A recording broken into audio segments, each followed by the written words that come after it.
Tembotey, Georgia, la petite Georgia. Sama gars yi Georgia ngi nii tey voilà 8h10 8h08 8h10 6h 8 6h10 waaw da ko fi yaay ji wàcce kii set la ci feu rouge ak boy séeréer feu rouge ci côté baay bi boy séeréer gis ngeen ko teg noir bi ci côté yaay ji waaw nii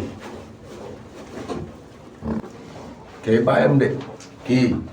mooy baayam kii papa jaa ngi nii kay baay xale la nag waaye moom bett na ma moom xam nga ne woon na mën na fi andi lu mel nii papa jaa ngi noonu gis nga baay ja doom ja ay jigéen la nag macha allah jigéen la waaw c'est une femelle voilà mu ngi noonu judd na ca 6h08 la tàmbali woon mat gi voilà 5 à 10 minutes après elle est venue au monde macha allah ñu koy sante Mawlaan tabaaraka buubu sell bi ndax moo xeetali mbote mii nii ba macha allah daf ca ok lii maam xéwal la daal maanaam bu ñuy wax élevage mbote mu juddu ci kër xéwal la waaw mbote moom xéwal la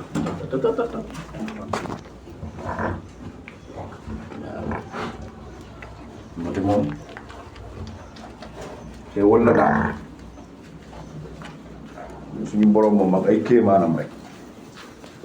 waaw moom mooy def yéen yu baax yi yàlla koy def borom baax moom mi nga xam ne mooy mbaax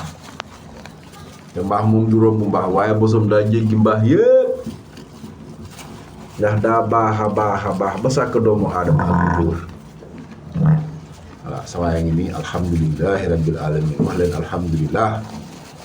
waaw na ko ñëpp ñaanal nag waaw ni ko ñëpp ñaanal mbokk